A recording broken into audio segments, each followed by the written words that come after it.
The grand ballroom fell silent as Jamal Williams, a skinny 14-year-old black boy in a borrowed suit, addressed the crowd of international business elites in fluent Mandarin. Behind him, billionaire Khalid Nazari stood frozen, his mocking smile replaced with disbelief. The bet that changed everything was about to be settled. Before we dive into this incredible story of talent, prejudice, and redemption, let me know where you're watching from in the comments. Hit that like button if you've ever been underestimated, and subscribe to our channel for more powerful, true stories of people overcoming impossible odds. Now, let's go back to where it all began. Jamal Williams lived in a weathered 3-room apartment in South Boston with his mother Vivian, a hardworking cleaning woman who maintained the pristine offices and luxurious homes of Boston's elite. Their neighborhood was a patchwork of immigrant communities where Spanish bodegas stood next to Vietnamese restaurants and Russian grocery stores. Despite constant financial struggles that left them counting pennies at the end of each month, Jamal possessed an extraordinary gift that had blossomed in the fertile ground of their diverse community, an uncanny ability to absorb languages. While most children his age played video games or sports after school, Jamal spent hours at the public library, teaching himself through worn language textbooks, free online resources, and most importantly through countless conversations with the immigrant families who had become their extended community. His bedroom walls were covered not with posters of athletes or musicians, but with handmade vocabulary charts in multiple alphabets and writing systems. This remarkable talent remained largely hidden from the outside world as Jamal attended Westridge High, an underfunded public school where resources were scarce and expectations were often shamefully low. His intelligence was frequently overlooked or dismissed by teachers who saw him as just another poor black kid from the projects, someone to manage rather than nurture. His English teacher, Mrs.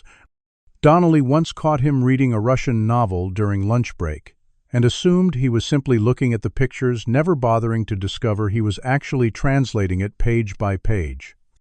Meanwhile, 42-year-old Vivian Williams worked tirelessly for a cleaning service that contracted with wealthy clients across Boston, including the rapidly expanding headquarters of Nazari Tech Global, founded by 48-year-old Khalid Nazari, a technology magnate who had built his fortune developing secure communication systems for international businesses. Vivian's daily routine began at 4:30 in the morning and often didn't end until after 8 at night, her hands perpetually raw from industrial cleaning chemicals despite the thin gloves provided by her employer. On weekends and during school breaks, Jamal often accompanied his mother to help with her workload, becoming essentially invisible alongside her as they emptied trash bins, polished surfaces, and vacuumed expansive office spaces while executives and wealthy visitors walked past without acknowledgement, their conversations continuing as if no one else were present. It was during these hours of invisibility that Jamal's gift found unexpected nourishment. As he worked silently alongside his mother, he absorbed the conversations happening around him in multiple languages: Mandarin negotiations over video conference, Arabic discussions between Khalid and business partners from the Middle East, German engineers explaining technical specifications, and Japanese investors discussing market strategies. While the wealthy and powerful saw only a cleaning woman and her son Jamal was mentally recording vocabularies, sentence structures, and most remarkably perfecting accents by listening to native speakers who never realized they were, providing free language lessons. At home, despite bone-deep exhaustion from her long workdays, Vivian encouraged her son's talents with fierce determination. She scraped together money from her meager income to buy him used language textbooks from thrift stores, arranged their cleaning schedule to allow him to attend free language exchange meetups at community centers, and listened with pride as he practiced conversations in languages she couldn't understand. Their small apartment often echoed with the sounds of Jamal switching effortlessly between Spanish discussions with their downstairs neighbors, Mandarin practice with the elderly couple who ran the corner store, and French conversations with Bride, the Haitian family across the hall. This close-knit relationship between mother and son stood in sharp contrast to the cold, status-obsessed world of Khalid Nazari. The technology billionaire had cultivated an image of sophisticated international business acumen, but those who worked closely with him knew of his dismissive contempt for anyone he considered beneath his station. Service workers in particular received the brunt of his disdain, reduced to function rather than humanity in his eyes. He had been known to fire cleaning staff for making eye contact during meetings or speaking in his presence without being addressed first. While Khalid publicly espoused technological innovations that connected people across languages and cultures privately, he maintained rigid hierarchies based on wealth, education, and background, never bothering to learn the names of those who maintained the spaces he occupied. Nazari Tech announced plans for a major international technology conference to be held at Boston's Grand Meridian Hotel, bringing together delegates and investors from 9 countries to unveil their newest global communication platform. The 3-day event required additional cleaning staff to maintain the immaculate standards Khalid demanded, and Vivian was assigned double shifts throughout the week, forcing Jamal to join her during what should have been his spring break. They arrived at 5:30 in the morning on the day before the conference to prepare the executive suite where Khalid and his inner circle would be conducting private meetings ahead of the main events. As they worked methodically through the expansive suite with its panoramic views of Boston Harbor, they could hear Khalid's voice rising in frustration from the adjacent conference room. Through the partially open door, Jamal could see the technology mogul pacing anxiously while speaking on his phone, switching between English and Arabic as he berated someone on the other end of the line. Vivian motioned for Jamal to work quietly and avoid drawing attention, but the teenager couldn't help overhearing the conversation as Khalid's voice grew louder. The billionaire was panicking about a last-minute cancellation from his primary Mandarin translator, who had apparently accepted a better offer from a competing technology company. With less than 24 hours before the arrival of a crucial Chinese investment delegation, Khalid's carefully orchestrated presentations were in jeopardy. When Khalid ended his call with a string of Arabic curses, his assistant, a nervous young man named Parker, suggested alternatives. "We could try the translation agency again, but finding someone with technical knowledge and business Mandarin on such short notice is virtually impossible," Parker explained, scrolling frantically through his tablet. "The Chinese delegation represents potentially $400 million in new investments. Without proper communication, we risk offending them or misrepresenting the security protocols." Khalid ran his hand through his perfectly groomed hair and began practicing a Mandarin greeting, clearly uncomfortable with the language. When he mispronounced a critical term for the 3rd time, Jamal instinctively winced at an error that would completely change the meaning of Khalid's intended welcome. The teenager hadn't meant to make a sound, but Khalid's sharp eyes immediately locked onto him. "What are you doing?" the billionaire demanded, suddenly aware of the cleaning staff he had previously ignored. "Were you listening to our private conversation?" Vivian immediately stepped forward, positioning herself slightly in front of her son. "I'm so sorry, Mr. Nazari. We're just finishing the suite. We'll be out of your way immediately." But Khalid wasn't looking at Vivian. His laser focus remained on Jamal, who had frozen with a trash bag in his hands. "Did you make a sound just now, boy?" When I was speaking, something in his tone triggered a defensive reaction in Jamal, who straightened his posture before responding. "You said the phrase incorrectly," he answered, his voice quiet but clear. "The way you pronounced it would translate as, 'Our financial systems are vulnerable,' instead of 'Our systems are financially secure.' The 3rd tone needs to change." A moment of stunned silence followed before Khalid burst into incredulous laughter. "Is that right? The cleaning lady's son is now a Mandarin expert." He turned to Parker with a dismissive wave. "We're being spied on and given language lessons by the help." Vivian's face paled as she grabbed Jamal's arm. "Please forgive my son, Mr. Nazari. We meant no disrespect. We'll leave right away." But Jamal stood his ground, years of being overlooked and underestimated crystallizing into a moment of defiance. He addressed Khalid directly in flawless Mandarin, explaining the tonal distinction that had created the error and offering the correct pronunciation. The billionaire's smile vanished, replaced by a flash of uncertainty before hardening into contempt. "Who taught you to parrot phrases like that?" he demanded, switching back to English. "It's quite a party trick." "It's not a trick," Jamal replied, continuing in Mandarin before seamlessly switching to Arabic. "I speak 9 languages fluently. I could help with your translator problem if you'd like." Khalid's face darkened at hearing his native Arabic from the teenager's mouth. He stepped closer, towering over Jamal with the practiced intimidation of a man accustomed to power. 9 languages. That's absolutely ridiculous. Do you expect me to believe that a cleaning lady's son has mastered skills that people pay thousands to develop? I have professional tutors who charge $300 an hour, and even they haven't made me fluent. He turned to his assistant with a theatrical gesture. "Parker, we've discovered a hidden genius. Perhaps we should cancel all our expensive translators and hire this boy instead." Parker laughed nervously as Khalid's other associates who had gathered at the commotion joined in the mockery. One of them, a sleek woman in an impeccable suit, eyed Jamal with disdain. Perhaps he should focus on more practical skills for his station in life. 9 languages seems like a ridiculous fantasy. Khalid nodded in agreement. "Exactly right, Diane. A boy like this should be learning useful trades, not pretending to have capabilities beyond his reach. Languages require education, culture, travel immersion, resources that are simply not available to someone of his background. It's a ridiculous claim." Throughout the exchange, Vivian had grown progressively smaller, her shoulders hunched as if physically bearing the weight of their humiliation. Her eyes remained fixed on the floor, her hands clutched together so tightly that her knuckles had turned white. It was this sight more than the mockery directed at him that ignited something in Jamal. His mother had sacrificed everything to create opportunities for him, working her body to exhaustion while maintaining her dignity in the face of constant dismissal and disrespect. Seeing her shamed for his actions broke something loose inside him, a dam of restraint that had held back his true capabilities from a world determined not to see them.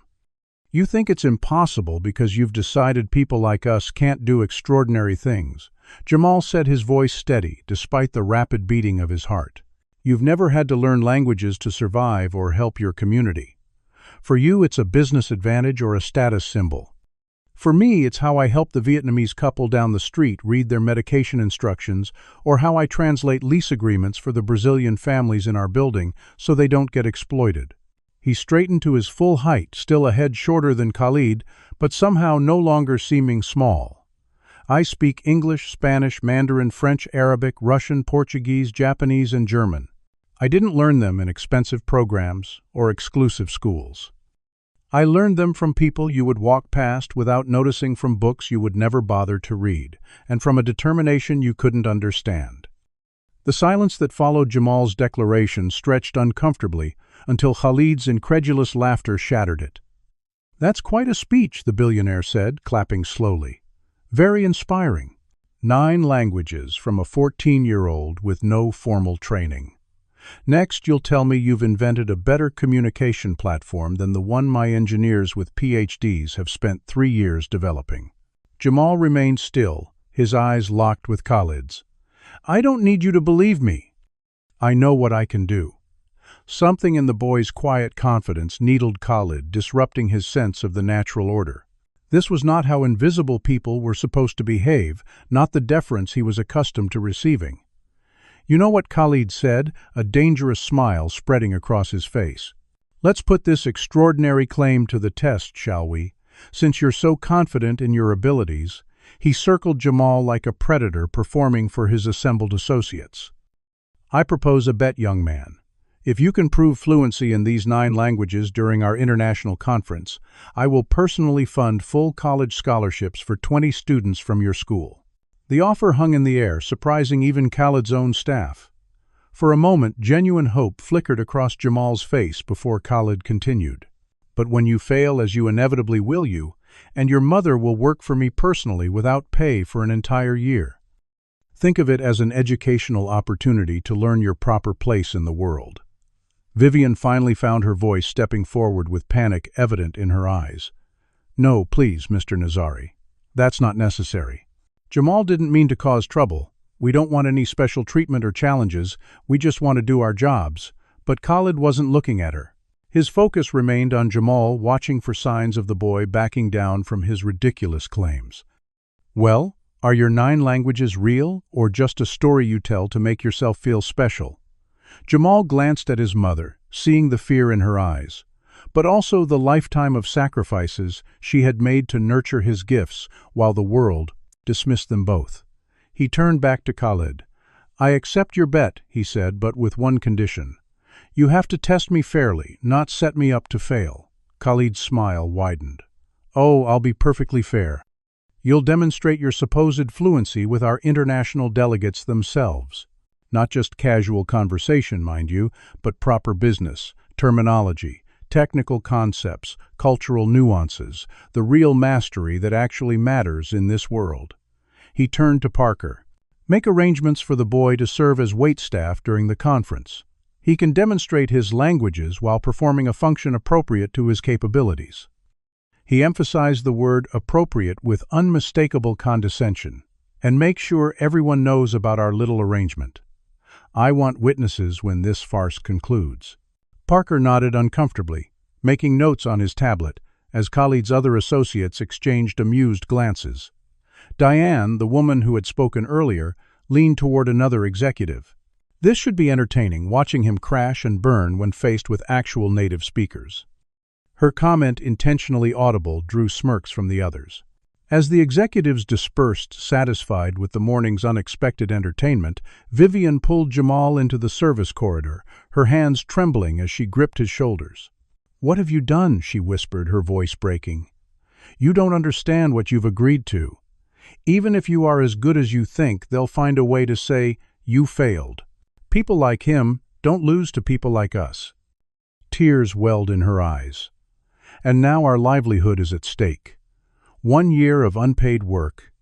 We'd lose our apartment. We'd lose everything." Jamal gently took his mother's hands. "Mom, I can do this. I know I can." "That's not the point." Vivian's whisper became urgent. "Standing up to him at all means I'll lose this job. No matter what happens with this bet, he'll make sure I'm fired from the cleaning service. We were already behind on rent this month." She leaned against the wall, suddenly looking exhausted beyond her years. "I'm not ashamed of our work, Jamal. It's honest, and it's how I've supported us. But I wanted more for you, not this public humiliation he's planning." Jamal's confidence wavered for the first time, the reality of their vulnerable position sinking in. But then, he straightened. "I have documentation, Mom. All those certification tests I took online, the language proficiency exams the community college let me sit for. All those times I've helped translate at the medical clinic and the housing office. No one at school or at your workplace ever bothered to see what I can do, but I have proof." He squeezed her hands. "This isn't just about us anymore. 20 scholarships, Mom. 20 kids from my school who could get opportunities they'd never have otherwise." As they continued their cleaning duties in silence, each lost in thought about the consequences of the morning's events, Khalid summoned Parker to his private office. "Find out everything about this Jamal Williams," he instructed. "School records, family background, any language courses he might have taken. I want to know exactly what we're dealing with before I publicly embarrass him." Parker hesitated. "Sir, if he actually does speak multiple languages, perhaps we could use his skills rather than—" Khalid cut him off with a sharp gesture. "The boy is either delusional or a practiced liar. No one masters 9 languages in his circumstances, especially not complex business communication. He's memorized some phrases to sound impressive, nothing more." He dismissed Parker with a wave. "And make sure the cleaning company knows I want a different team assigned to my spaces after today. I don't need eavesdroppers who don't know their place." As Parker left to execute his instructions, Khalid stared out at the Boston skyline, irritated that a teenage boy had disrupted his carefully controlled environment. The thought that someone like Jamal could possess extraordinary abilities unsettled him more than he cared to admit, challenging assumptions that formed the foundation of his worldview. It was far easier to believe the boy was lying than to reconsider who might be capable of excellence. Would you have taken this bet if you were in Jamal's position? Comment number 1, if you think he made the right choice standing up for himself. Or number 2, if you think he should have walked away from Khalid's challenge. Don't forget to like this video if you're rooting for the underdog, and subscribe to our channel for more stories about extraordinary people overcoming prejudice. Now, how exactly does a 14-year-old boy prepare to face off against one of the most powerful businessmen in the technology world? And what evidence of his linguistic abilities has he been gathering all these years? The Williams' small one-bedroom apartment transformed into a linguistic war room in the days following the confrontation. Jamal converted their kitchen table into a workstation covered with notebooks, flashcards, and printed vocabulary lists, while the walls became plastered with technical terminology charts in multiple alphabets. He worked deep into each night, reviewing industry-specific terms and practicing regional business expressions, preparing for the challenge that would determine not only his own future but potentially those of 20 other students. While Jamal had always been confident in his linguistic abilities, the high-stakes nature of the bet pushed him to solidify terminology he might previously have glossed over, particularly the technical vocabulary unique to Khalid's industry. Vivian watched her son with a mixture of pride and anxiety, witnessing the extraordinary depth of knowledge he had accumulated largely in secret, hidden from a world that had rarely bothered to look beyond the surface. During rare breaks in his intensive preparation, Jamal shared stories with his mother about how his fascination with languages had evolved throughout his childhood. His earliest memory was from age 4, sitting in the cramped waiting room of a community health clinic where Vivian had taken him for vaccinations. An elderly Vietnamese couple had been struggling to communicate with the receptionist, their limited English meeting with the receptionist's impatient sighs. Even at that young age, Jamal had been struck by how their inability to communicate had reduced them from dignified adults to confused, frustrated shadows of themselves. By age 8, he was helping those same neighbors translate utility bills and official notices, learning Vietnamese phrases through a combination of their patient teaching and books borrowed from the public library. His abilities had expanded organically from there, driven by the practical needs of his diverse neighborhood rather than academic ambition. Spanish came next, almost inevitably in their community, followed by Portuguese, when Brazilian families moved into the apartment below theirs. Mandarin entered his repertoire through friendship with the family who owned the corner grocery store, their teenage daughter teaching Jamal Chinese characters in exchange for help with her English homework. Each language had come with a connection, a relationship, a human reason to master the intricate patterns of communication. Unlike students who memorized vocabulary lists for tests, only to forget them afterward, Jamal's learning had immediate practical applications that reinforced his retention. His method combined several approaches, memory techniques he had discovered in library books, cultural immersion, through community connections, pattern recognition across language families, and most importantly, a natural ear for pronunciation that allowed him to replicate native accents with uncanny accuracy. The morning after accepting Khalid's challenge, Vivian received the expected call from her supervisor. Without explanation or apology, she was informed that her services would no longer be required at any Nazari Tech properties. The dismissal came with thinly veiled threats about references should she consider filing any complaints. With bills due and no savings to fall back on, Vivian immediately began applying for other cleaning positions, forced to accept 3 separate part-time jobs to replace her previous income. The new schedule meant working 16-hour days spread across different locations in the city, returning home only to collapse in exhaustion for a few hours before beginning again. The physical toll quickly became evident in her perpetual exhaustion, persistent cough from harsh cleaning chemicals, and the pain that now accompanied her every movement. Jamal tried to convince her to let him drop out of school temporarily to work full-time, but on this point Vivian remained absolutely firm. While Jamal focused on preparing for the conference challenge, Khalid's investigator had been thoroughly researching the teenager's background. The report delivered to Khalid's desk confirmed exactly what the billionaire expected. Jamal's school records showed no evidence of formal language training beyond basic Spanish classes, where his grades were good but not exceptional, likely because he rarely attended, often missing school to help his mother with cleaning jobs. His teachers described him as quiet, keeps to himself, and occasionally inattentive, the generic observations applied to students who neither excel dramatically nor cause problems. One counselor had noted his perfect scores on standardized tests, but attributed them to good test-taking skills rather than exceptional intelligence. The absence of evidence regarding Jamal's linguistic claims reinforced Khalid's certainty that the boy was bluffing, though the investigator had included a curious note about community center records showing Jamal had volunteered as an interpreter at free medical clinics and tenant rights workshops. Khalid dismissed this as irrelevant, convinced that memorizing phrases for specific situations was a far cry from the comprehensive fluency required in international business settings. As the conference approached, Jamal ventured beyond their neighborhood to seek resources that might help him prepare. He visited cultural centers throughout Boston, initially met with skepticism when he explained his situation, his youth, and appearance, causing most adults to dismiss him before he had a chance to demonstrate his abilities. At the Russian Cultural Center, the administrative assistant barely looked up from her computer until Jamal began speaking in fluent Russian, describing his need to practice business and technical terminology for an upcoming challenge.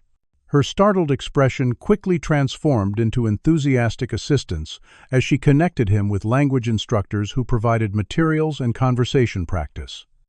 Similar scenes played out at the Japan Society of Boston, the German Cultural Foundation, and other language centers throughout the city, with initial dismissal giving way to amazement and support once Jamal began speaking. His visits to Boston University's language departments proved particularly valuable when he encountered Dr. Eleanor Park, a linguistics professor who specialized in language acquisition. Unlike others who had been impressed, but not particularly surprised by multilingual abilities, Dr. Park recognized something truly extraordinary in Jamal's self-taught mastery of multiple language families. After an hour of conversation switching between several languages, she sat back in her office chair with a look of academic excitement. "You're what we call a hyperpolyglot," she explained. "Someone with the ability to master numerous languages with unusual ease. It's quite rare, especially at your age, and without formal training." She leaned forward, her academic interest evident. "Would you be willing to take some standardized language proficiency tests? I'd be happy to cover the fees. Your abilities could contribute significantly to our understanding of language acquisition." Jamal explained his upcoming challenge and the high stakes involved. "I can't accept financial help," he said firmly. "But if you could arrange the testing appointments, that would be incredibly helpful. I need official documentation of my abilities that can't be dismissed." Dr. Park agreed immediately, making calls to colleagues in various language departments and arranging for Jamal to take internationally recognized proficiency exams. Each evening, Jamal returned home to find his mother in increasingly concerning condition. The physical demands of her new jobs, combined with the emotional stress of their situation, had begun affecting her health visibly. When she developed a persistent fever but refused to stop working, Jamal's determination to succeed at the challenge transformed from personal vindication to urgent necessity. The 20 scholarships were now secondary to proving his worth in a way that might create better opportunities for both of them, freeing his mother from the punishing labor that was literally breaking her body.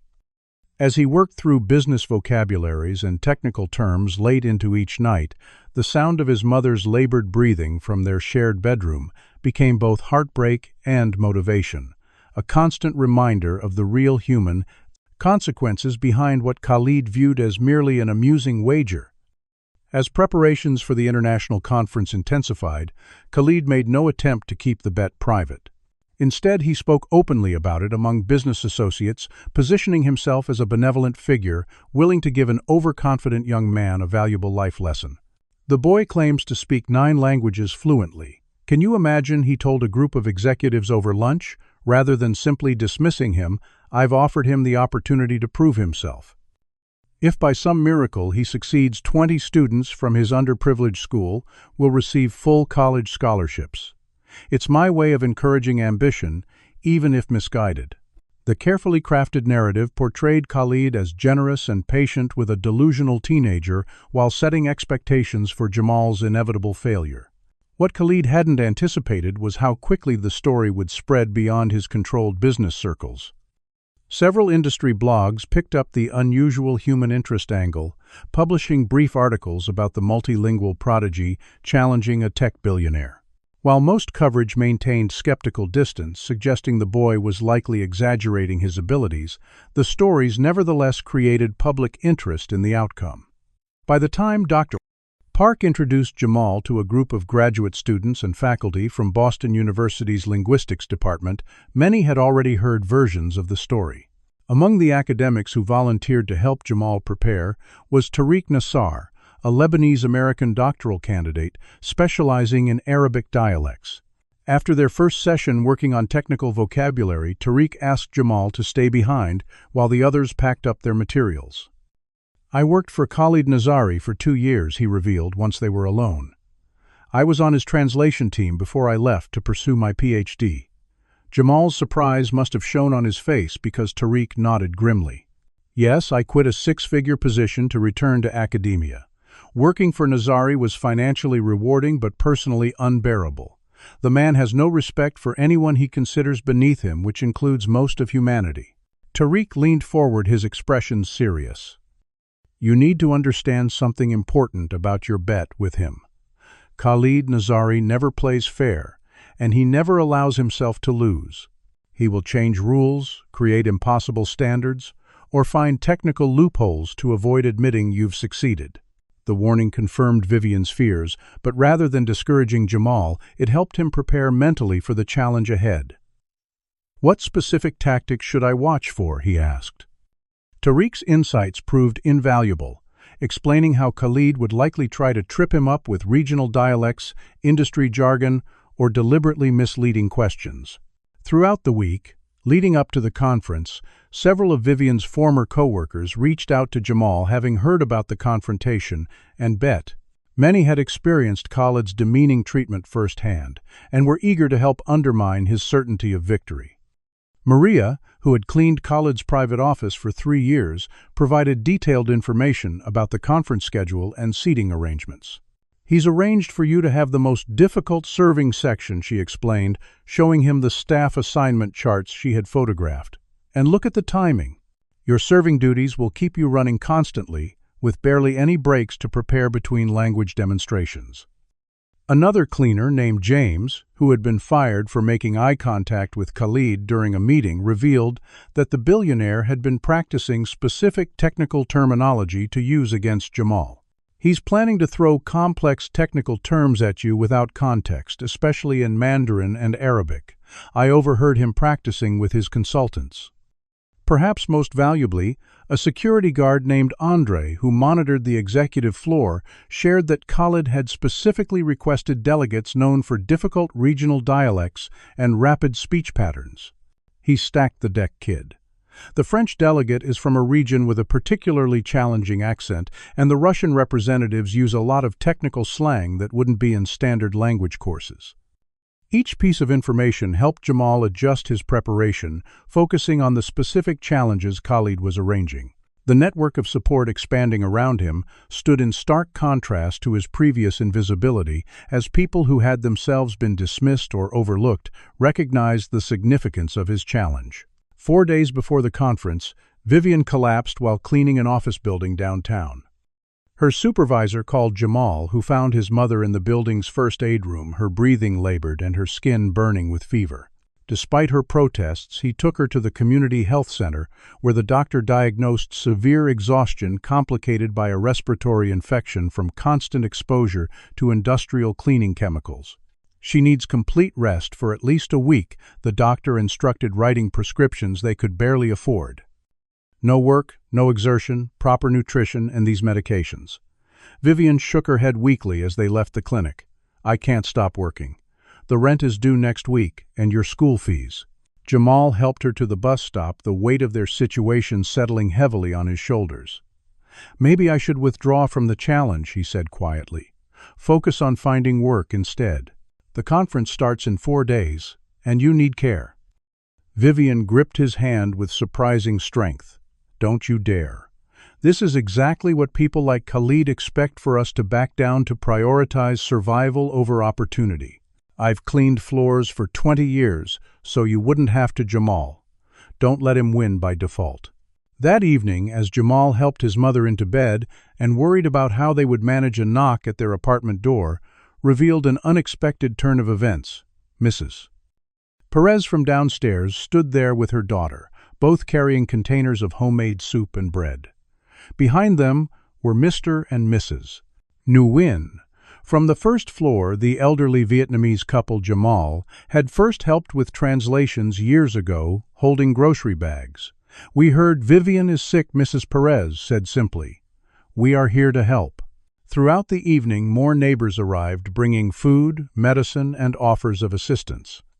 The Brazilian family from across the hall insisted on covering Vivian's shifts at one cleaning job, arranging for their cousin to work in her place and bring the pay directly to the Williams apartment.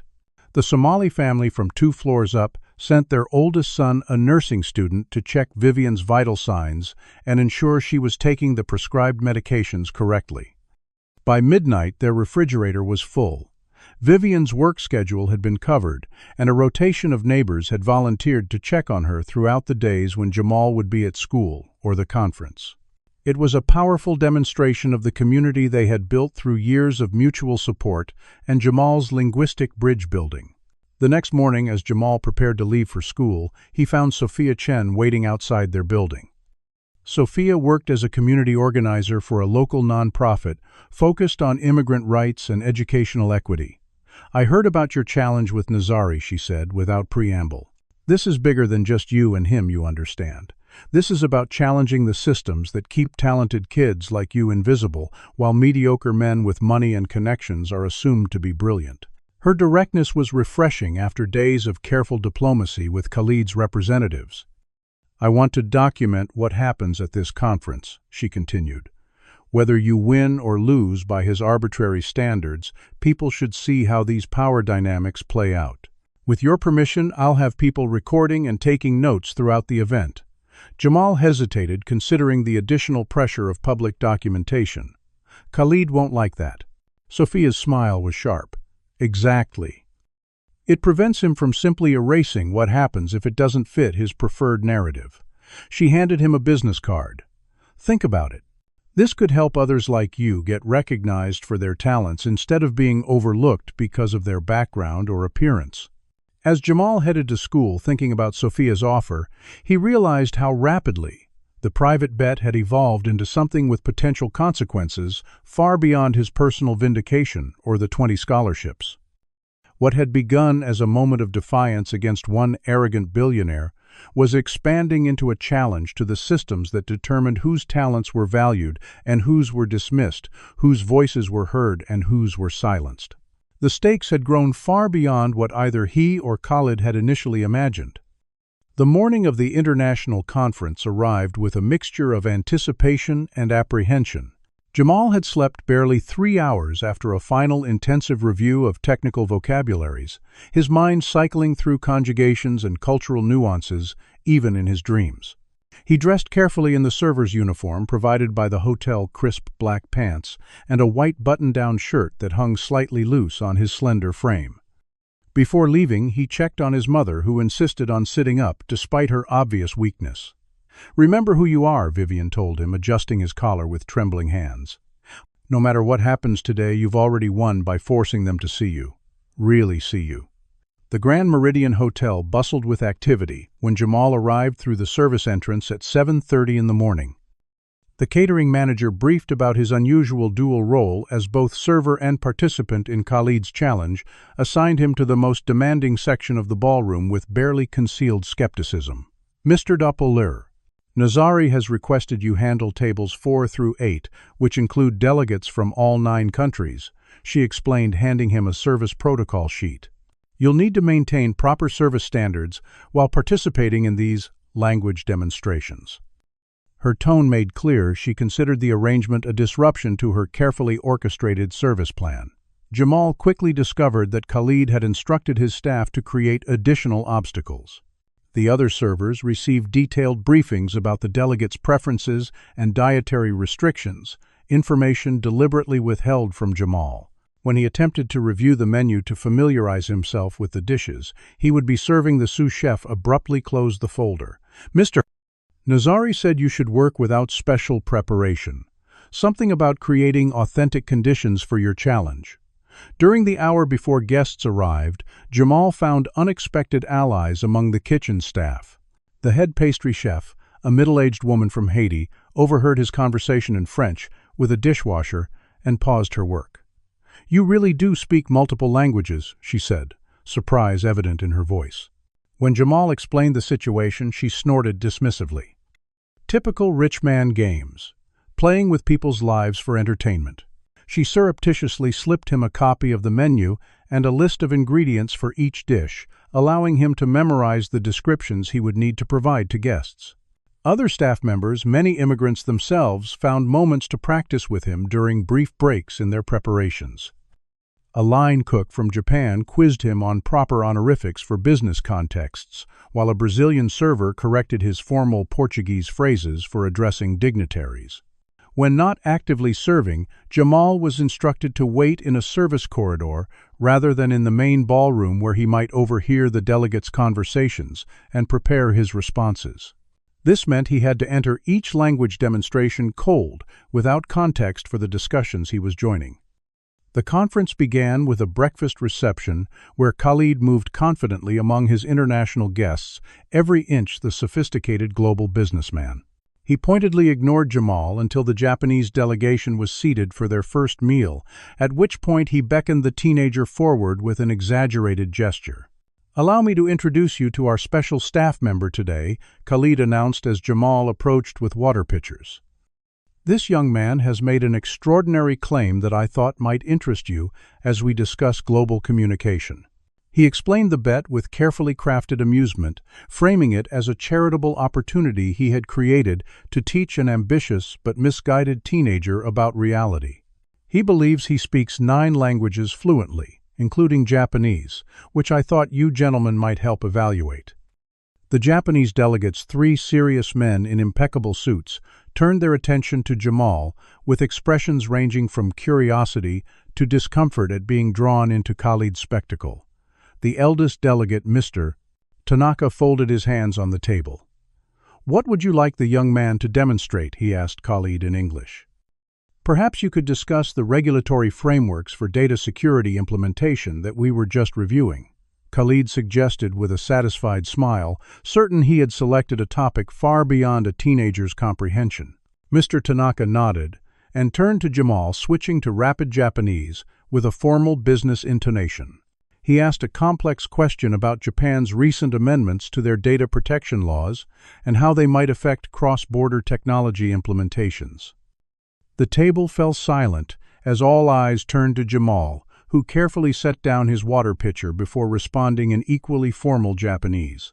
He not only addressed the regulatory question directly, but added context about regional variations in implementation that had been reported in Japanese business publications. The response was delivered with proper honorifics and the precise technical vocabulary of international business law. Mr.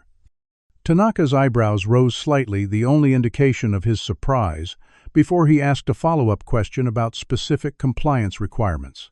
Their exchange continued for several minutes, with Jamal maintaining both linguistic accuracy and appropriate cultural formalities throughout. When they finished, Mr. Tanaka turned to Khalid with a polite nod. "The young man speaks Japanese quite well. His understanding of our regulatory environment is also surprisingly comprehensive." Khalid's smile tightened almost imperceptibly. "Well, he's obviously memorized some phrases about this specific topic. A party trick, as I said." He dismissed Jamal back to his serving duties with a wave. "We'll try something more challenging later." Throughout the morning, similar scenes played out as Jamal served different delegations. With the Russian technology experts, he discussed security protocols and encryption standards in their native language, navigating technical terminology with ease. When serving coffee to the Brazilian representatives, he engaged in a nuanced conversation about regional market differences and cultural factors affecting technology adoption in Portuguese. Each successful demonstration created a ripple of whispers among the conference attendees, with delegates increasingly requesting Jamal at their tables specifically. By lunchtime, Khalid's assistant Parker approached him with evident concern. "Sir, people are talking about the boy's abilities." Several delegates have expressed admiration for what they're calling your innovative mentorship program. They think you've been training him as some sort of corporate social responsibility initiative. Khalid's expression darkened. "That's absurd. Make it clear this was simply a charitable challenge to humor an overconfident teenager, and remind the hotel staff that he's here to serve, not converse." He glanced across the ballroom where Jamal was clearing plates while answering questions in German. "Make sure his breaks are limited. He should be too busy serving to prepare for these demonstrations." As the afternoon sessions began, video clips of Jamal speaking multiple languages had begun circulating among attendees, shared via messaging apps with colleagues not present at the conference. The French delegation, having heard about the unusual server with remarkable linguistic abilities, specifically requested Jamal for their table during the afternoon tea break. When he arrived with their service, the head of the delegation addressed him immediately in a particularly challenging regional dialect of French, deliberately using idiomatic expressions rarely found in language courses. Jamal responded not only in the same dialect, but matched the regional expressions with appropriate alternatives, explaining that he had learned French primarily from immigrants from that specific region who lived in his neighborhood. The French delegates exchanged impressed glances before engaging him in a discussion about cultural nuances affecting technology marketing in Francophone markets. By the end of the first day, Jamal was physically exhausted from the constant movement between serving duties and language demonstrations, but mentally exhilarated by the growing recognition of abilities that had previously been ignored or dismissed. As he helped with final cleanup, he overheard delegates from multiple countries discussing him. Their tone shifted from the initial skepticism to genuine interest and respect. When he finally left the hotel at 9:30 that evening, Dr. Park was waiting for him outside with a thermos of hot chocolate. "How did it go?" she asked, falling into step beside him as they walked toward the bus stop. "Better than I expected," Jamal admitted. "Most of the delegates were fair once they heard me speak, though Khalid kept dismissing each success as memorization or luck. His expression fell as he remembered his mother's condition. "I need to get home to check on Mom. She was worse this morning." Dr. Park nodded. "That's actually why I'm here. Your mother was taken to Boston Medical Center this afternoon when her fever spiked. Your neighbor, Mrs. Wen, has been with her." Panic flashed through Jamal as he stopped walking. "Is she okay? I need to go there now." "She's stable," Dr. Park assured him, "but the doctor wants her to remain under observation for at least 2 days. The respiratory infection has developed into pneumonia." Jamal's face crumpled, the confidence he had maintained throughout the day finally breaking. "We can't afford a hospital stay. Even with insurance, the copays will be thousands of dollars." Dr. Park placed a gentle hand on his shoulder. "The hospital bills have been taken care of," Jamal, anonymously. When he looked up in confusion, she smiled. "Several faculty members and I may have created a small fund after learning about your situation. We're academics, not billionaires, but together we managed enough to cover her medical expenses." Tears welled in Jamal's eyes for the first time since the confrontation with Khalid. "Why would you do that? You barely know us." "Because extraordinary gifts like yours shouldn't be derailed by circumstances beyond your control," she answered simply. "And because your mother shouldn't have to work herself to illness for you to have opportunities that should be available to everyone with your abilities." As they headed toward the hospital instead of his apartment, Jamal felt a complex mixture of gratitude, determination, and anger. The contrast between Dr. H. and Park's immediate practical support and Khalid's performative charitable opportunity highlighted exactly the systems of privilege and exclusion he was challenging. The first day had proven his abilities to most of the international delegates, but he knew Khalid would not concede easily. The real challenge would come tomorrow when the billionaire would inevitably change tactics to avoid acknowledging that he had underestimated the son of a cleaning lady. Would you have been able to maintain your composure under such intense scrutiny and pressure? Comment number 1. If you believe you could rise to a challenge like Jamal's. Or number 2, if you think the pressure would be too overwhelming. Don't forget to like this video if you're impressed by Jamal's determination and subscribe to follow more stories of extraordinary people defying expectations. Now how will Khalid respond when he realizes Jamal might actually win their bet? And what new obstacles will he place in the young linguist's path? The second day of the conference dawned with a dramatically altered atmosphere. Where Jamal had been nearly invisible to most attendees when the event began, he now entered the Grand Meridian to subtle nods of recognition and interested glances. Word had spread throughout the conference about the extraordinary young server who had demonstrated remarkable linguistic abilities across multiple languages. As he collected his serving materials from the catering office, the manager approached with a confused expression. "There have been several specific requests for you to serve certain tables today," she explained, checking her tablet. "The German automotive delegation, the Brazilian investors, and the Chinese technology representatives have all asked for you specifically."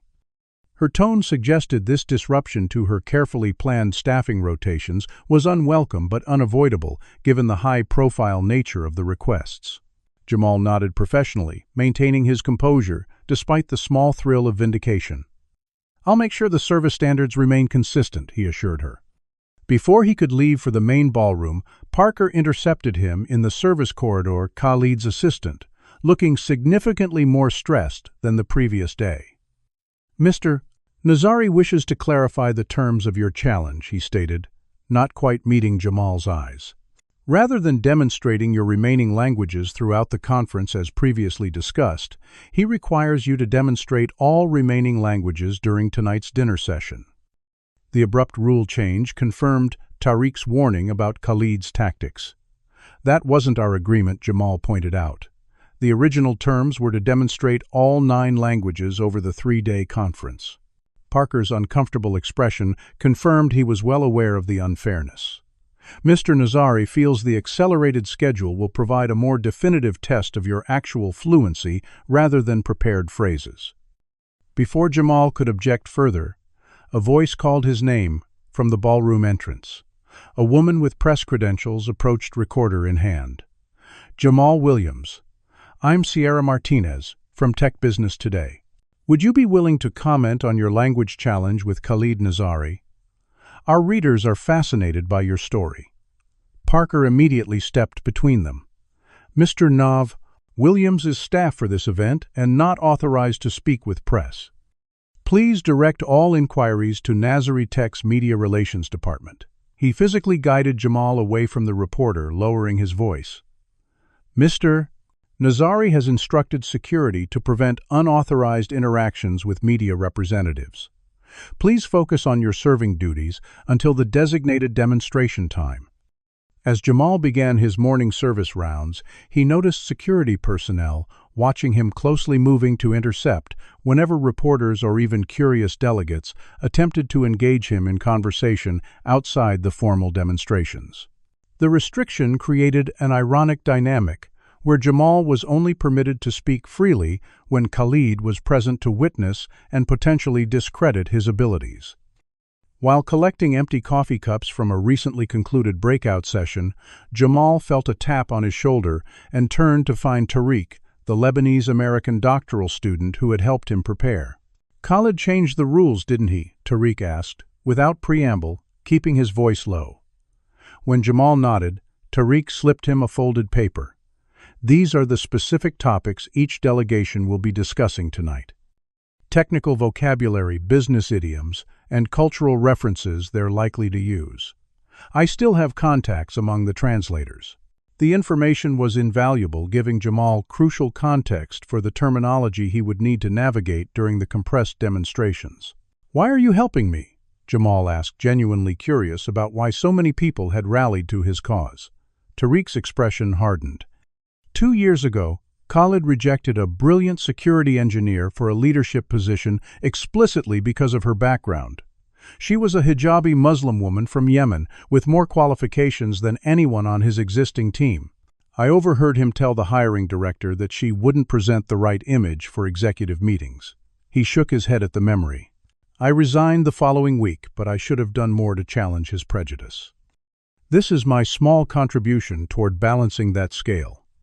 Throughout the morning, Jamal continued gathering critical information from unexpected allies. Maria, who had previously provided the conference schedule, was working as a restroom attendant and pulled him aside during a break. "Be careful today," she warned. One of the security guards overheard Khalid instructing the videographer to only record moments when you hesitate or make mistakes. They're creating a selective record. Even more concerning was the information shared by Vivian's former supervisor, who had been reassigned to conference cleanup. "I heard Khalid on a call this morning," she whispered, while pretending to instruct Jamal about table arrangements. "He's contacted cleaning services throughout Boston, telling them not to hire your mother, regardless of how this challenge ends. He called it setting an example about respecting authority." This vindictive move revealed the true nature of what Jamal was fighting against, far beyond a simple bet about language abilities. The stakes had escalated from personal vindication to his mother's very livelihood and professional future. By midday, whispers about the changing parameters of the challenge had spread among conference attendees, creating an undercurrent of discomfort with Khalid's tactics. Several delegates who had witnessed Jamal's previous demonstrations expressed private concerns to their colleagues about the apparent unfairness. The Chinese delegation chair, Dr. Lin, approached Jamal directly while he cleared their lunch plates. "Young man," she said in English, ensuring others could understand, "I wish to commend your remarkable abilities. Regardless of tonight's outcome, you have demonstrated exceptional talent that would be valued in any international organization." Her public acknowledgement, delivered within earshot of several influential business leaders, was both recognition and protection, making it harder for Khalid to simply dismiss Jamal's abilities, regardless of the evening's results. When Jamal visited the hospital during his afternoon break, he found his mother looking marginally better, though still weakened by her illness. Sophia Chen, the community organizer, was sitting with her laptop open on the bedside table. "We've been documenting everything," Sophia explained, showing Jamal a spreadsheet tracking each language demonstration and rule change. "Your mother has been helping me understand the full context of how you develop these abilities and the systematic barriers you've faced in having them recognized." Vivian reached for her son's hand. "This isn't just about us anymore, Jamal. Sophia has been connecting with other gifted students from similar backgrounds who've been overlooked because of who they are rather than what they can do." The conversation was interrupted when Jamal's phone buzzed with a text from Parker, instructing him to return to the conference immediately. Khalid had requested a private meeting before the evening session. When Jamal arrived at Khalid's suite, he found the billionaire alone, standing by the floor-to-ceiling windows overlooking Boston Harbor. "You've created quite a spectacle," Khalid said, without turning his tone conversational rather than overtly hostile. "My investors are more interested in your linguistic performances than our actual technology presentations." He finally turned, studying Jamal with calculated intensity. "I'm prepared to offer you a reasonable settlement. One full scholarship for you personally, and your mother's position restored with a modest raise. In exchange, we conclude this challenge privately, without the evening demonstration." The offer revealed Khalid's growing concern about the public perception of their contest. With numerous witnesses to Jamal's abilities and increasing sympathy for the teenager's position, the billionaire was seeking a quiet resolution that would preserve his reputation while minimizing his financial commitment. "That wasn't our agreement," Jamal replied, maintaining steady eye contact despite the power imbalance between them. 20 scholarships for students at my school, not just one for me." Khalid's expression hardened. "You're not in a position to dictate terms, young man. I'm offering you a generous resolution to what began as an impulsive moment of disrespect on your part." He moved closer, his height, allowing him to look down at Jamal physically as well as metaphorically. "Perhaps you've forgotten that your mother's professional future is at stake. I have considerable influence with cleaning services and property management companies throughout Boston. One word from me could make it extremely difficult for her to find employment anywhere in the city." The threat was explicit, now removing any pretense of benevolence from their interaction. "Would you really destroy someone's livelihood over wounded pride?" Jamal asked quietly. "Is that the kind of person you want to be known as?" Khalid's laugh held no humor. "That's a very naive perspective. This isn't about pride. It's about maintaining proper boundaries. People need to understand their place in the social order for systems to function efficiently. He turned back to the window, effectively dismissing Jamal. "Consider my offer carefully. It's the only one you'll receive." Rather than intimidating him as intended, Khalid's threat crystallized Jamal's resolve. The billionaire's willingness to destroy Vivian's career out of spite transformed what had begun as a personal challenge into something far more significant. This wasn't merely about proving linguistic abilities or even winning scholarships, but about challenging the systems of power that allowed people like Khalid to determine who deserved opportunities based on background rather than ability. "I'll see you at dinner," Jamal said, simply turning to leave. Khalid's voice stopped him at the door. "Your mother raised you to be proud. I understand that, but she didn't do you any favors by not teaching you when to back down from unwinnable fights." Jamal paused, considering his response carefully. "She taught me that some fights are worth having, even if you can't win. But in this case, I don't think it's as unwinnable as you believe." As he closed the door behind him, Jamal knew the evening ahead would be the most challenging test, yet not just of his linguistic abilities, but of his courage to stand firm against a powerful adversary who had revealed the true depth of his presence. Prejudice. The Grand Meridian's largest ballroom had been transformed for the conference's gala dinner crystal chandeliers, casting warm light over elegantly appointed tables arranged around a central stage. International flags representing each delegation hung from the ceiling, and a sophisticated lighting system had been installed to focus attention on the evening's presentations. Jamal arrived early for his server briefing, noting the significantly larger attendance than previous sessions.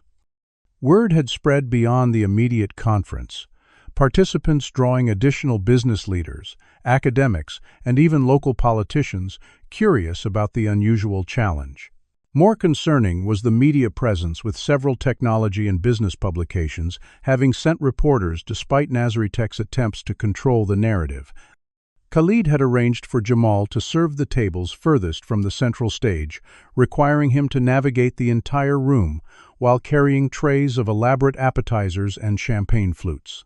The physical demands were clearly designed to exhaust him before his language demonstrations, particularly as other servers were assigned lighter loads and more centralized sections. The catering manager, perhaps sensing the intentional imbalance, quietly assigned an additional server to help cover Jamal's tables, allowing him brief moments to collect himself between courses. As the first guests began arriving, Dr. Park appeared at the service entrance, dignified in formal academic attire. "I've been invited to observe your demonstrations as a linguistic expert," she explained. "Several of the international delegates requested independent verification of your abilities." Her presence represented an important safeguard against Khalid's attempts to dismiss or minimize Jamal's performance. Throughout the appetizer service, Jamal maintained professional composure while acutely aware of the growing tension in the room. Khalid moved confidently among the tables, occasionally glancing in Jamal's direction with a smile that never reached his eyes. The billionaire had positioned himself as both challenger and judge, carefully managing expectations through subtle comments to key attendees about the difference between memorized phrases and true fluency. The dinner was scheduled to progress through several courses, with Khalid's technology presentation as the main event, followed by Jamal's language demonstrations as what the program discreetly listed as an educational interlude. This positioning deliberately minimized the importance of the challenge while maximizing Khalid's control over the proceedings. As servers cleared the first course, however, an unexpected disruption occurred. Dr. Dieter Holtzmann, chair of the German delegation and CEO of a major automotive corporation, stood and clinked his glass for attention. "Herr Nazari," he called out in heavily accented English, "before we proceed with the planned program, my delegation would like to request a slight modification." Khalid approached with a practiced smile of accommodation. "Of course, Dr. Holtzmann. How can we assist you?" The German executive gestured toward Jamal, who was collecting plates nearby. "We have been most impressed by this young man's linguistic abilities during our previous interactions. Rather than having his demonstrations scheduled after your presentation, when attention may be divided, we would appreciate seeing his full capabilities while we are fresh and focused." The request coming from one of the most important potential investors at the conference placed Khalid in an awkward position. Refusing would appear discourteous and possibly petty, particularly as several other delegation heads nodded in agreement. Well, I had planned a specific flow for the evening. Khalid began, his smile tightening almost imperceptibly. Dr. Holzman persisted with the direct approach typical of German business culture. My team must depart slightly early this evening, due to an early flight tomorrow. We would consider it a personal courtesy to witness the young man's demonstrations before your presentation. Trapped by protocol and the public nature of the request, Khalid conceded with a gracious nod that belied his evident frustration. Of course. We're happy to accommodate your schedule. He signaled to the event coordinator to adjust the program, then turned to where Jamal stood.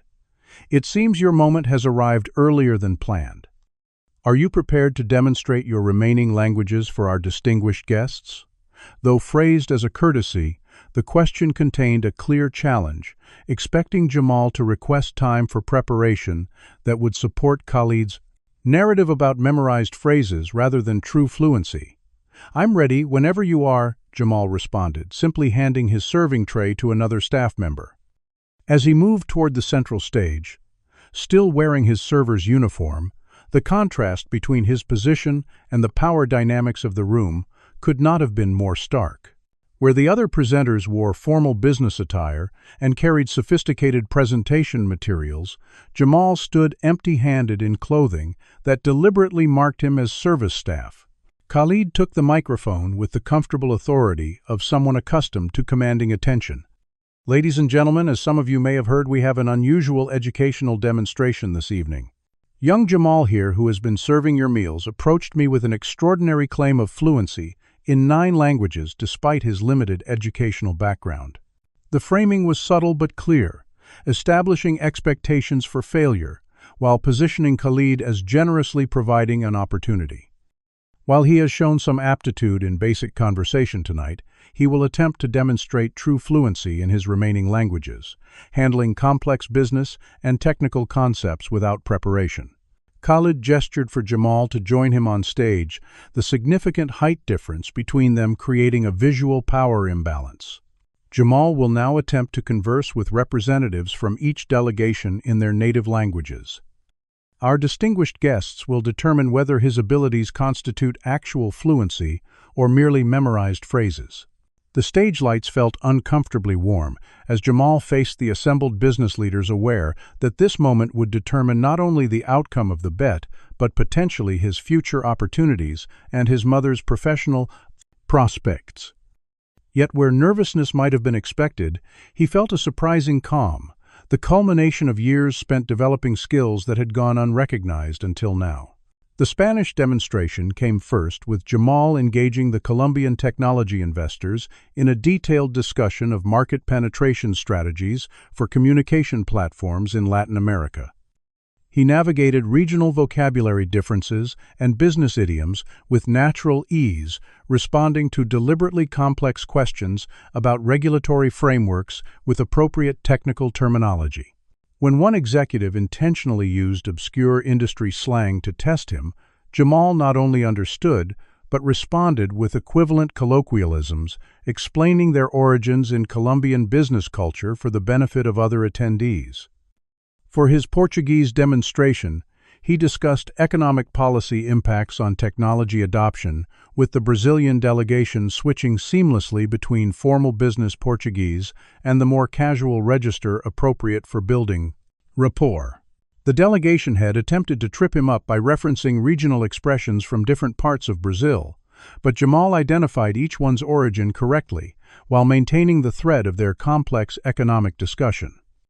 The German automotive executives provided perhaps the most rigorous test, deliberately using specialized engineering terminology about electric vehicle systems alongside philosophical concepts from German business theory.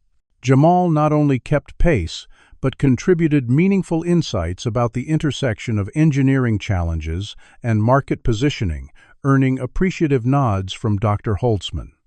Throughout each demonstration, Dr. Korder Park took notes with increasing excitement, occasionally exchanging impressed glances with other academics in attendance. The most dramatic moment came during Jamal's Arabic demonstration.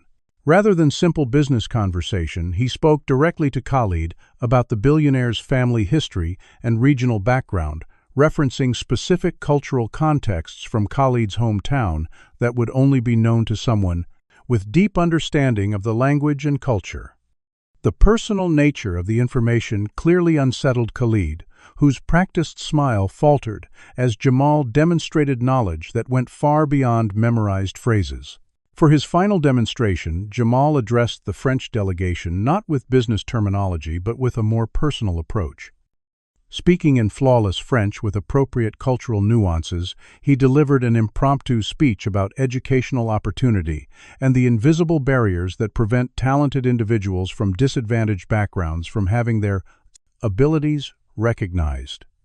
The emotional intelligence and cultural awareness in his delivery moved several delegates, visibly culminating in spontaneous applause that spread throughout the ballroom.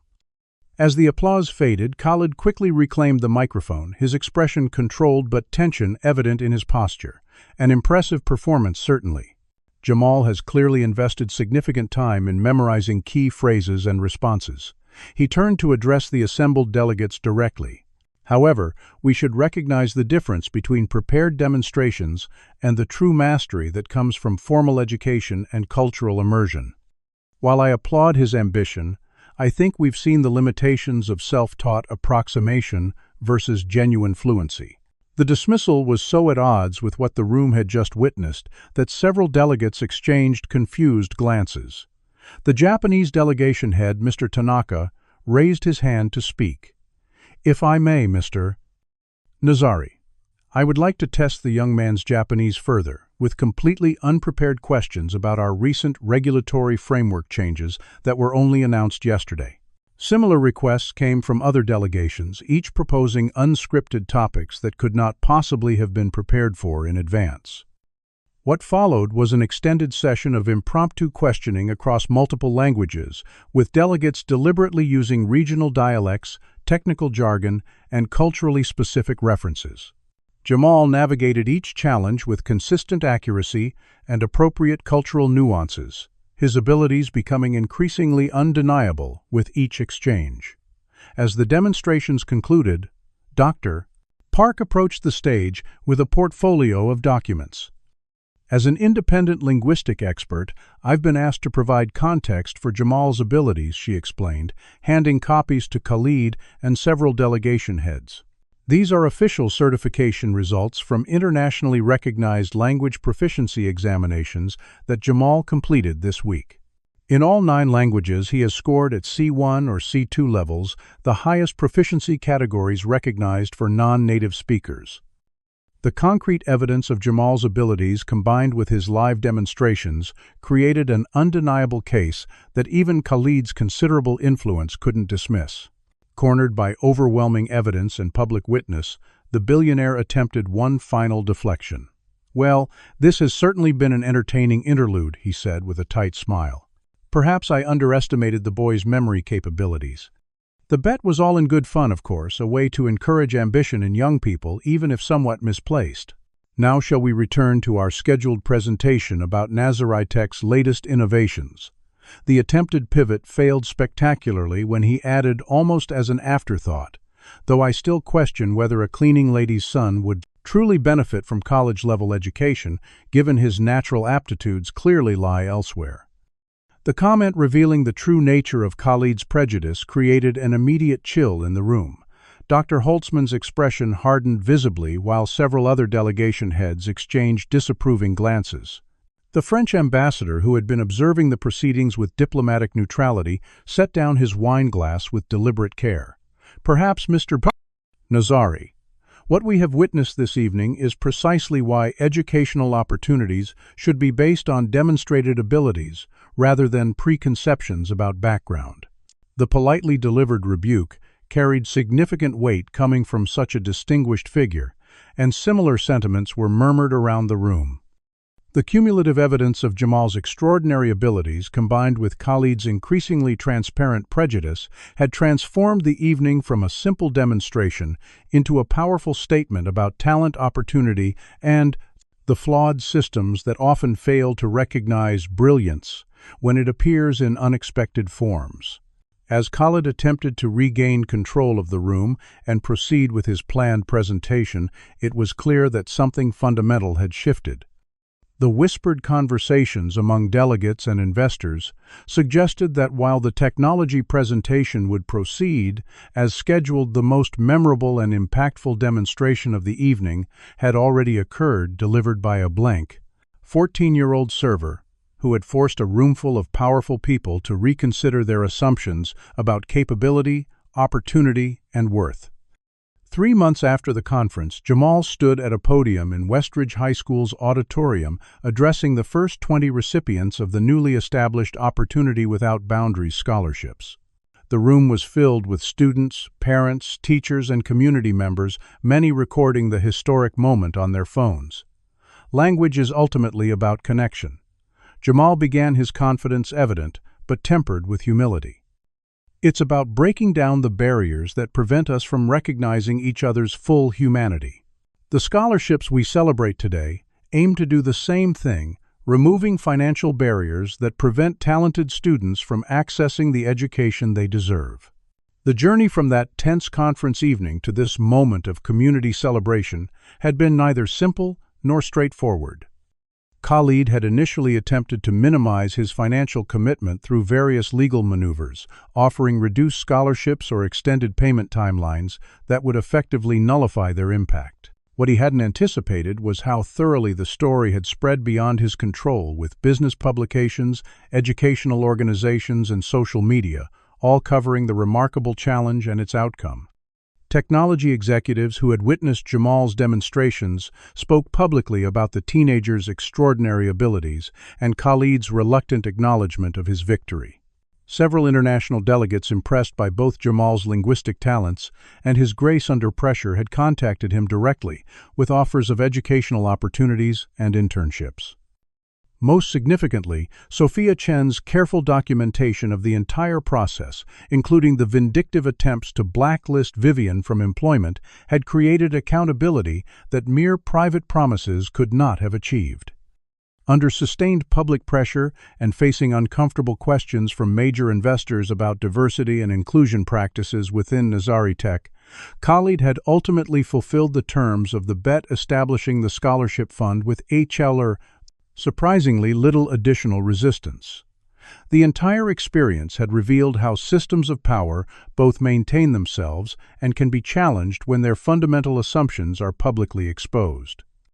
Looking out at the scholarship recipients, Jamal saw a diverse group whose talents might otherwise have gone unrecognized or underutilized. There was Min, a brilliant mathematician whose parents worked in the same cleaning service as Vivian. Darius, whose architectural designs had won regional competitions but whose family couldn't afford application fees for design schools. Sophia, whose coding skills had been developed entirely through free library resources and online tutorials while helping care for her younger siblings. Each represented potential that traditional systems often failed to identify or support when found in certain communities or backgrounds. Vivian sat in the front row, finally recovered from her illness, and beaming with undisguised pride.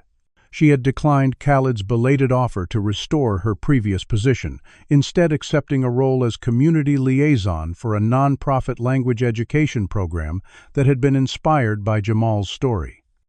The position utilized her extensive connections within immigrant communities, while providing better hours, significantly improved working conditions, and health insurance that would prevent future medical crises.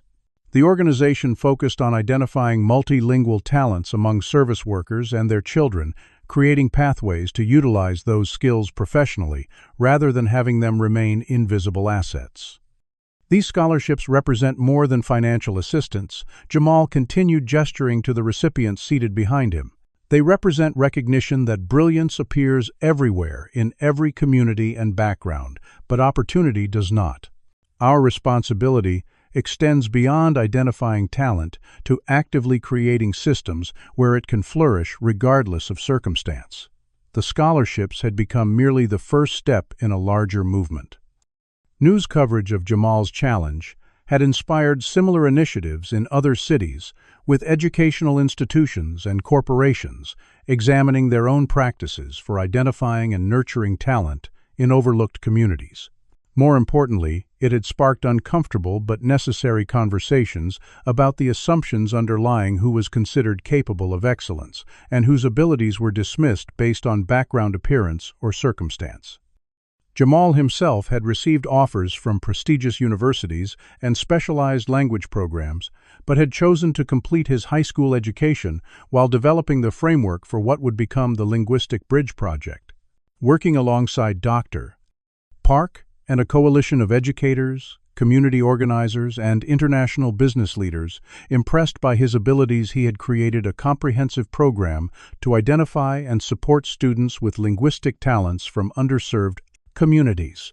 The program specifically targeted the children of service workers, acknowledging the invisible labor that allowed institutions to function while recognizing the unique linguistic opportunities often present in immigrant and multicultural communities. 2 weeks after the scholarship ceremony, Jamal visited Nazari Tech headquarters for the first time as an invited guest rather than accompanying his mother on cleaning duties. The contrast could not have been more striking as he was escorted to Khalid's office by a respectful assistant, offered refreshments, and asked to wait briefly in a comfortable seating area rather than a service corridor. When Khalid emerged from a meeting to greet him, the billionaire's demeanor had shifted from the contemptuous dismissal of their first encounter to a carefully neutral professionalism. "Thank you for coming, Jamal," he said, gesturing toward his office. "Please have a seat." The office offered panoramic views of Boston, its expensive minimalist design clearly intended to impress visitors with its understated wealth. Khalid sat behind his desk, the positioning maintaining the power dynamic despite the ostensibly collaborative purpose of their meeting. "I've been following the development of your educational initiative with interest," he began, his tone measured. "The scholarship program has generated considerable positive attention for all involved." The carefully worded statement acknowledged the public relations benefits without directly addressing the fundamental issues their confrontation had exposed. Rather than responding directly, Jamal placed a tablet on the desk between them and activated a program interface. "I wanted to show you something I've been developing," he said, navigating through several screens. "It's my 10th language currently in progress." The interface displayed a coding project combining elements of natural language processing with educational applications. "I'm developing a translation algorithm specifically designed to make educational resources available across language barriers," Jamal explained. "The current systems prioritize business and entertainment content for translation, leaving critical educational materials inaccessible to millions of students worldwide." He demonstrated how the system could translate complex academic concepts while maintaining their technical accuracy across multiple languages, addressing a significant gap in existing translation technologies. Khalid studied the interface with genuine interest, his expertise in communication technology allowing him to recognize the innovation behind Jamal's approach. "This has considerable potential," he acknowledged.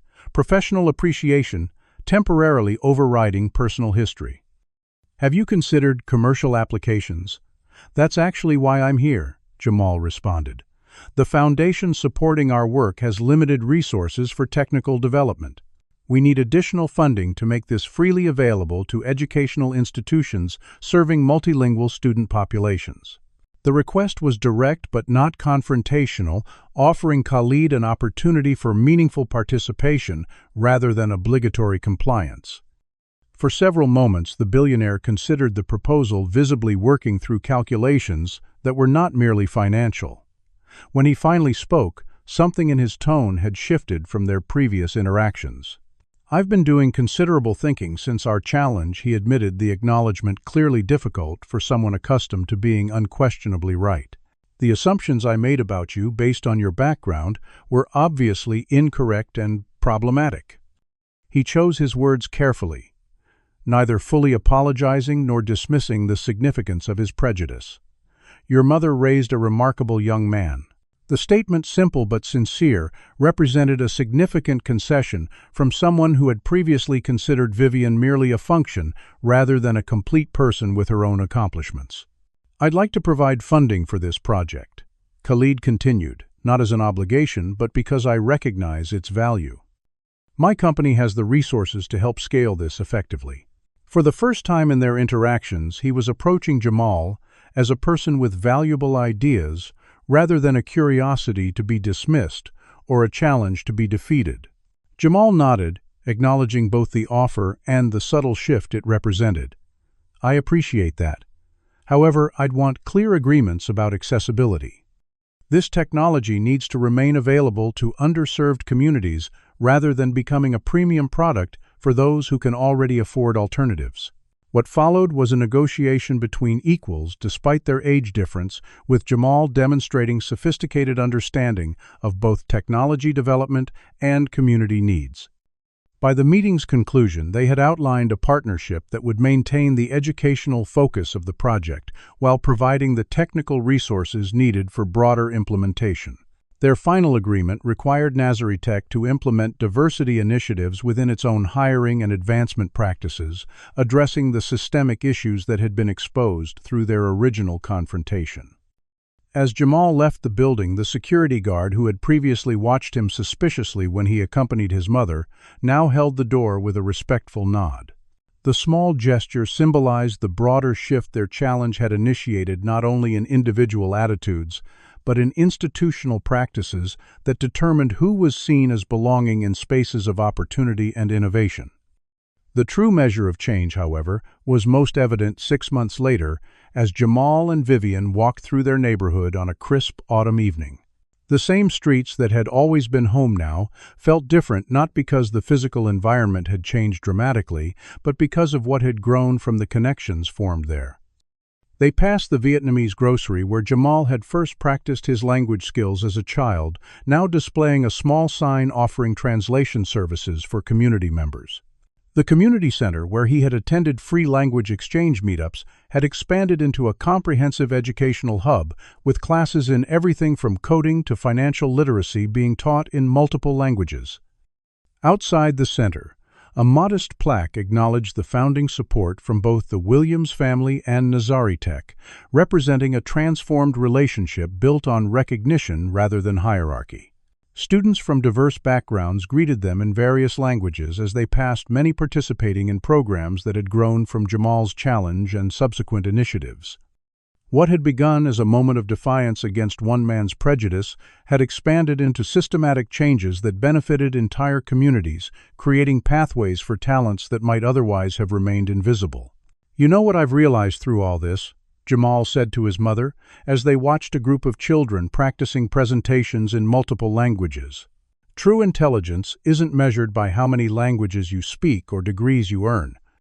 It's about the wisdom to recognize humanity in everyone, regardless of their position or background." Vivian squeezed his hand, her eyes reflecting pride not just in his accomplishments, but in the person he had become. "That wisdom is the most important language of all," she replied. "And it's one that many people with all the advantages in the world never manage to learn." Their conversation was interrupted by a call from Dr. Park, who was coordinating with international universities to expand their linguistic identification programs globally. As Jamal discussed implementation details, Vivian watched her son with quiet satisfaction, knowing that while the languages he spoke had opened doors, it was his compassion and determination that would truly change the world. Have you ever had your talents overlooked or dismissed because of assumptions people made about you? Share your experiences in the comments below and let us know how you overcame those challenges. If Jamal's story inspired you, please give this video a like and subscribe to our channel for more powerful stories of people breaking through barriers. Don't forget to share this video with someone who might need a reminder that their gifts matter regardless of where they come from or what obstacles they face. Thank you for watching this journey of language prejudice and the transformative power of being truly seen for who you are rather than what others assume you to be. Jamal's extraordinary journey teaches us that talent exists everywhere, but opportunity does not. His story reveals how deeply ingrained prejudice blinds people to recognizing brilliance when it appears in unexpected places. True intelligence transcends academic credentials or social status. It flourishes despite systemic barriers, not because of privileged access.